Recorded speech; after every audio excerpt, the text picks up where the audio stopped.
In today's video, I'm going to teach you how to organize teams in Miro spaces. Creating an efficient workspace in Miro can greatly enhance your team's productivity and collaboration. Let's start by creating a space.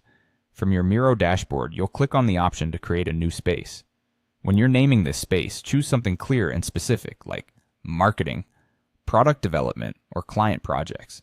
The name should immediately convey the purpose of the space so team members know exactly where to go for specific tasks or information. Once your space is created, it's time to add team members.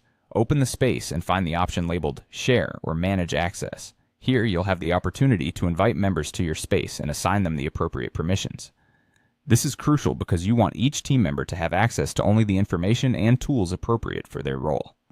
Clear access protocols help maintain security and streamline collaboration by focusing team members on tasks relevant to them. Next, let's talk about organization within the space by using sections. Sections are your best friend when it comes to grouping related boards, documents, and projects. For example, you might have sections named Planning, Active Work, and Completed Projects.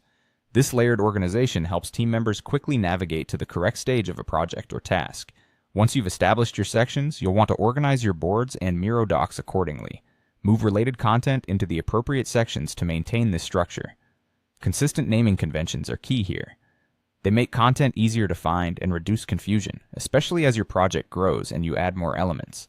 Now on to permissions. It's vital to configure space-level access, as this dictates who can view or edit what within the space. Different teams and projects might require various levels of visibility and editing rights, so take the time to ensure these permissions are set correctly to facilitate efficient collaboration while protecting sensitive data.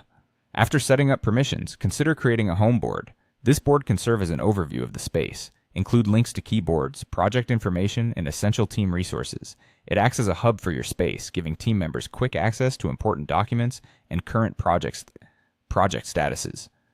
Finally, it's important to establish a routine for archiving or moving old content.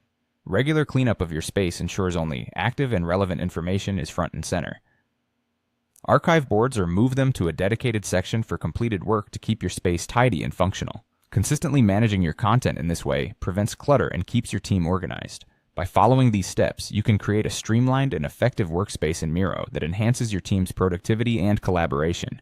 Thank you for watching, and I hope you found these tips helpful in organizing your teams in Miro spaces.